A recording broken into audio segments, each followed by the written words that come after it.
चलिए एक और होनहार बच्चे और एक और मूर्ति चित्रकार से हम आपको मिलाते। कहा जाता है ऐसा कि मोनालिसा और अस्तीसियन दी पीसा के जो है वर्ल्ड फेमस जो ये आर्टिंग है और पेंटकार है। इसके अलावे अगर कोई जो है जूनियर आर्टिस्ट के रूप में आपको देखने को मिल जाए तो आप ऐसे ऐसे उज्जवल भविष्य और ऐसे चित्रकारों से आप आइडियल पब्लिक स्कूल के बच्चे से मिल सकते हैं। ये देखिए, ये सामने जो चित्र दिख रहा है यह एक वर्ल्ड मैप का चित्र है जिसे बहुत ही बड़े पेज पर ड्रॉ किया गया है। हालांकि इससे पहले भी एक चित्र जो है प्रोजेक्ट के रूप में स्कूल को सौंपा गया है, वो भारत का मैप, और यह चित्र भी उसी स्टूडेंट के द्वारा बनाया गया है जिसे प्रोजेक्ट के रूप में स्कूल में लगाया गया है। इसके अलावा आज यह उससे भी बड़ा एक नक्शा जो है, मैप जो है, वर्ल्ड मैप के रूप में अभी बना करके लाए हैं। आइए इसके अलावा और कई तरह के साइंटिफिक इंस्ट्रूमेंट प्रोजेक्ट भी बना के लाए हैं जिसे स्कूल के लिए जिसे स्कूल के तरफ से जिसे होमवर्क के रूप में सौंपा गया था। तो वह तो होमवर्क ऐसा होमवर्क होता है जो पेन और कापियों का अक्षर के रूप में कॉपियों पर चिन्हित करके या लिख करके दिया जाता है, लेकिन एमडी अनस ने अपने होमवर्क को एक मूर्त और मैप का रूप दिया। तो मैप तो आप सामने देख ही रहे हैं। इसके अलावे उन्होंने जो अपने विचार को मूर्त का रूप दिया और कई तरह के साइंटिफिक इंस्ट्रूमेंट बना के लाए, वह सभी इंस्ट्रूमेंट से भी आपको हम रूबरू कराएंगे। साथ ही इंस्ट्रूमेंट काम कैसे करता है और विद्यार्थियों ने या वो विद्यार्थी या वो स्टूडेंट किस प्रकार से बारीकी सोच के साथ उस साइंटिफिक यंत्र को बनाए हैं वो भी दिखाएंगे। लेकिन उससे पहले आप उस होनहार बच्चे से मिलिए जिन्होंने इस मैप को ड्रॉ किया है, साथ ही ऐसे साइंटिफिक यंत्रों को बनाए हैं। तो आइए, वो बच्चे कहाँ हैं? चलिए अपना नाम बताइए। सबसे पहले क्या नाम हुआ? एमडी अनस। ये आपके हाथ में कुछ दिख रहा है, क्या है ये? ये माइक्रोस्कोप है। वाकई बहुत ही गजब का और काफ़ी रंगों का, चटकदार रंगों का इस्तेमाल करके बहुत ही बेहतरीन बनाया गया है। अगर हम इसे थोड़े से कागज़, पेपर और कई तरह के जो टूल्स इस्तेमाल किए उसे नज़रअंदाज करें तो ये लग रहा है किसी लैब का असल जो है माइक्रोस्कोप उठाकर लाया गया है। यह देखने में बिल्कुल जो है सरल सूक्ष्मदर्शी की तरह दिख रहा है, जिसमें जो लेबोरेटरी में या फिर किसी भी सेंटर में आपको दिख जाएगा, जो प्रयोगशाला होता है पैथोलॉजी में, वहाँ यह जांच के लिए इस यंत्र का उपयोग किया जाता है। अभी बहुत निम्न तरह पर अपने क्लास सीबीएसई में जो न्यू आइडियल पब्लिक स्कूल का यह एक होनहार बच्चा है।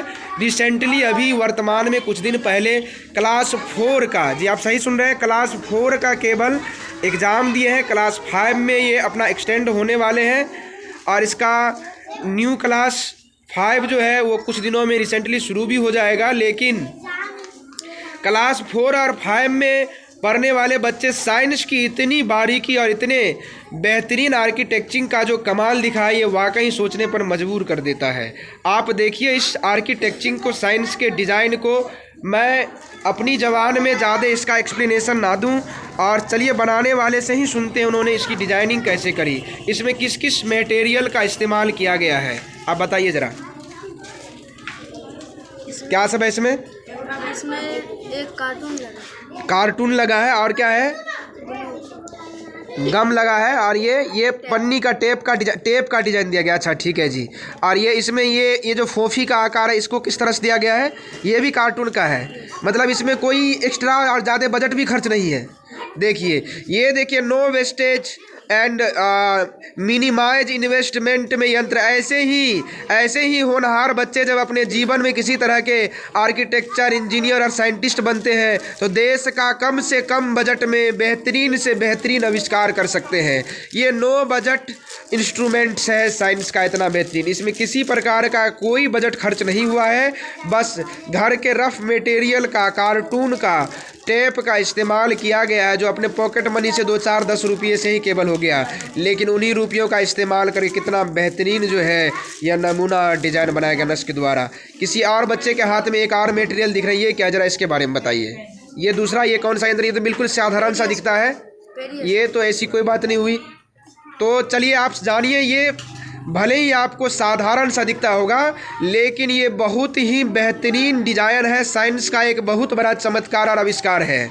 देखिए, और यह पूरी तरह से केवल देखने वाला नहीं है बल्कि काम भी करता है। जिस तरह से साइंस का वो इंस्ट्रूमेंट काम करता है उसी तरह से ये काम भी करता है, क्योंकि इसमें जो ये देख रहे हैं आप नीचे का सिरा और ऊपर का सिरा, तो ऊपर के सिरे में आप क्या है वो नीचे से आप दिख जाएंगे, क्योंकि इसमें नीचे में मिरर लगाया गया है। देखिए आपको मिरर दिख रहा होगा और मिरर का रिफ्लेक्शन करवाया गया है। प्रकाश जब रिफ्लेक्ट करता है तो रिफ्लेक्शन के द्वारा इसके बारे में इससे ऊपर जो भी वस्तु होगा वो दिखाया जाता है। इसका नाम क्या दिया गया है, क्या नाम है इसका? इसका पेरिस्कोप। तो क्या इसका उपयोग आप कहाँ पढ़े, क्या होता है इसका उपयोग? इसका उपयोग जहाजों में किया जाता है। ऊपर के देखिए बच्चे को सारा उपयोग से लेके स्ट्रक्चर सब कुछ पता है। इसका उपयोग कहता है जहाज में किया जाता है। नीचे जब पायलट बैठ करके चलाते हैं तो ऊपर के दृश्य को देखने के लिए पेरिस्कोप का इस्तेमाल करता है। और मैं तो इसे यूज भी करके देख लिया, ये बाकायदा पूरा काम भी करता है रिफ्लेक्शन हो करके। मुझे ये नीचे से ऊपर लगे हुए नीचे लगे हुए मैप दिखाई दे रहा है आसानी से, तो ये बहुत अच्छा ये काम भी करता है। ये तो पूरा ओरिजिनली हो गया एक तरह से। ये बाहर से भले ही साधारण दिखता है लेकिन भीतर से इसमें काफ़ी बारीकी काम को और साइंस और फिजिक्स का बहुत बेहतरीन उपयोग किया गया है। और इसके अलावा ये क्या है, देखिए ये सूची छिद्र कैमरा है। इसका उपयोग क्या है, अगर आप इसके अंदर कैंडल या कोई जलती हुई पदार्थ तो उसका उल्टा जो है इमेज बनता है, प्रतिबिंब। देखिए ये फिजिक्स के प्रतिबिंब को दिखाने के लिए बहुत बेहतरीन प्रैक्टिकल दिखाया गया। यहाँ सूची छिद्र कैमरा हुआ, इस छिद्र से अगर भीतर उस तरफ कोई जलता हुआ पदार्थ या प्रकाशमय वस्तु होगा तो उसका इमेज उल्टा बनेगा। यह इमेज वास्तविक रियल इमेज और वर्चुअल इमेज के लिए यह एक प्रयोग है। फिजिक्स का बेहतरीन इस्तेमाल और सब में जो है केवल रफ मटेरियल का इस्तेमाल किया गया है, बहुत ही बेहतरीन। क्या कर रहा है, इस तरह का आविष्कार करने में मज़ा आता है क्या? ये प्रोजेक्ट स्कूल के लिए मिला था। चलिए और इस तरह के काम आप करते रहें, जीवन में सफल बने और आप एक दिन देश के लिए कुछ ऐसा बेहतरीन काम करें जो कागज़ के पन्नों से निकल करके धातु तक जाए और देश की बढ़ती ताकत और देश की समृद्धि में आपका भी योगदान है, ऐसी कामना है।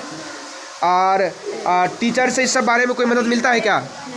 तो और इसमें जो है ये प्रोजेक्ट को ऐसे कुछ चीज़ों को पढ़ाए, मतलब कि स्कूल में पढ़ते हुए तुम्हें लगता है कि नहीं जो ऐसे चीज़ों को हमें बनाना भी चाहिए, आविष्कार भी करना चाहिए और फिर आप इससे प्रेरित होकर के बनाते हैं। इसका मतलब है कि क्लासरूम में आपको पढ़ने में मज़ा आता है, वहाँ सीखने को मिलता है कुछ ना कुछ नया, और फिर आप उसको आर्किटेक्चरिंग का या फिर जो है कोई ना कोई प्रोजेक्ट या मैप का रूप देते हैं। नहीं, चलिए बहुत बढ़िया। अनस के लिए फिर से बेस्ट विशेष, आप अपने जीवन में आगे बढ़े। यहाँ मौजूद विद्यार्थी एक बार ताली बजाइए अनस के लिए। सबसे बेहतरीन और बहुत ही बड़ा प्रोजेक्ट का काम किया गया यह जो मैप है वर्ल्ड मैप के रूप में। चलिए फिर से सभी विद्यार्थियों को ढेर सारी शुभकामनाएं। ऐसे एक से एक बेहतरीन जो है यहाँ क्वालिटी स्टूडेंट्स हैं जो अपने अलग अलग काम से दूसरे बच्चों को प्रेरित भी करते हैं और ख़ुद भी अपने जीवन में आगे बढ़ रहे हैं। उम्मीद करते हैं ऐसे ही कुछ नया कर करके आप जो अपने जीवन में आगे बढ़ते रहेंगे और एक दिन आपको देश की सेवा और बड़ा काम करने का मौका मिलेगा। धन्यवाद।